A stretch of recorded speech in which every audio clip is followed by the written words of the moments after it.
Bonjour et bienvenue. Avant de plonger dans notre analyse, si ce format vous plaît, pensez à vous abonner, c'est le meilleur moyen de nous soutenir et de ne rien manquer. Allez, on y va? Alors on commence fort, avec ce qui ressemble à un véritable casse-tête. Ces chiffres proviennent d'un rapport de la Banque nationale de Belgique. Regardez bien, au niveau national, la Belgique a un excédent commercial. Pas énorme, mais positif. 4 milliards d'euros en moyenne. Mais dès qu'on zoome sur les régions, c'est une autre histoire. Bruxelles explose des compteurs avec un excédent de près de 29 milliards, et à côté, la Flandre et surtout la Wallonie affichent des déficits commerciaux vraiment importants. La question est là, posée. Comment est-ce possible, mathématiquement? Ça semble complètement paradoxal. Et pourtant, la réponse à cette question, c'est la clé pour comprendre toute la mécanique économique du pays et les liens très profonds qui unissent ces trois régions. Pour commencer à dénouer ce mystère, il faut d'abord comprendre une chose essentielle. Une idée simple, mais fondamentale. La richesse produite dans une région n'est pas la même chose que le revenu qui finit réellement dans la poche de ses habitants. D'un côté, on a le fameux PIB, le produit intérieur brut. Le PIB, c'est en quelque sorte le compteur de l'usine. Il mesure toute la valeur qui est créée à l'intérieur des frontières d'une région, que ce soit dans les bureaux de Bruxelles, les usines flamandes ou les entreprises wallonnes. C'est un indicateur de production. Et de l'autre côté, on a le revenu disponible. Ça, c'est l'argent qui arrive effectivement sur le compte en banque des gens qui habitent dans la région. C'est ce qu'ils ont pour vivre, consommer, épargner.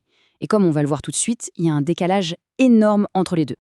Et voilà l'illustration parfaite. À Bruxelles, le revenu des habitants est un tiers plus bas que la richesse produite sur son territoire. Un tiers. Et où va cette différence? Eh bien, elle part en Flandre et en Wallonie, où les revenus des habitants sont, eux, supérieurs au PIB local. C'est l'effet direct des centaines de milliers de navetteurs qui travaillent à Bruxelles, mais habitent et dépensent leur salaire dans les deux autres régions. D'accord. Maintenant qu'on a cette première pièce du puzzle, on peut aller plus loin. On va suivre l'argent à la trace pour voir comment ces flux financiers massifs s'organisent entre les régions. Pour faire ça, le rapport de la Banque nationale identifie trois grands canaux, trois autoroutes financières si on veut. Il y a les salaires, bien sûr, les revenus du capital, comme les dividendes, et enfin, les transferts publics via les impôts et la sécurité sociale. Le premier flux, celui des salaires, est absolument colossal.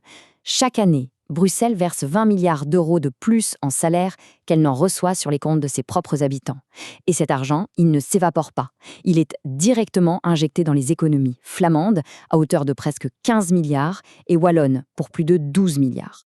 Passons au deuxième flux, les revenus du capital. Là, les montants sont plus modestes.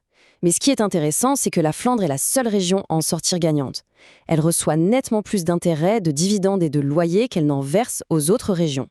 Et enfin, le troisième flux, les transferts publics. C'est le grand mécanisme de la solidarité fédérale via les impôts et la Sécu. Et là, le schéma est clair. La Flandre et Bruxelles sont contributrices nettes, tandis que la Wallonie est la principale bénéficiaire de ces transferts.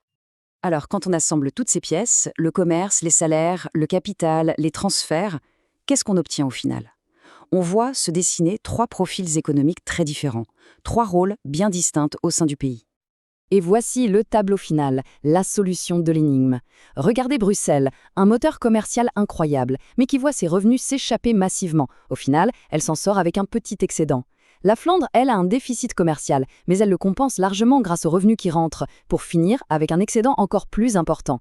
Et enfin la Wallonie, qui part avec un très lourd déficit commercial, mais qui le comble en grande partie grâce au salaire des navetteurs et aux transferts. Elle reste toutefois en déficit global. D'accord, c'est une balle mécanique comptable, mais concrètement, pourquoi est-ce que c'est si important? Eh bien parce que cette nouvelle façon de voir les choses, basée sur des flux réels, a le potentiel de changer complètement la manière dont on débat de l'économie et de la politique en Belgique. Qu'est-ce qu'il faut retenir de tout ça? D'abord, que juger une région sur son seul PIB, ça n'a pas beaucoup de sens. Ensuite, et c'est crucial, que les régions sont bien plus interdépendantes qu'on ne l'imagine. Elles forment un système où chacune a un rôle spécifique et essentiel au fonctionnement de l'ensemble. D'ailleurs, la Banque nationale le dit elle-même dans sa conclusion. Le but de cette analyse, c'est de fournir des outils pour passer d'un débat souvent passionné, idéologique, à une discussion basée sur des faits, sur une lecture objective de la réalité économique. La question, bien sûr, reste entière. Est-ce que cette image plus claire et plus nuancée permettra de faire évoluer le débat? On espère que cette analyse vous aura été utile. Si c'est le cas, un petit j'aime et un partage, ça nous aide énormément. Abonnez-vous pour ne rien manquer et pour plus de contenu, rejoignez-nous sur Patreon. C'est simple et l'inscription est gratuite. Merci beaucoup et à très bientôt.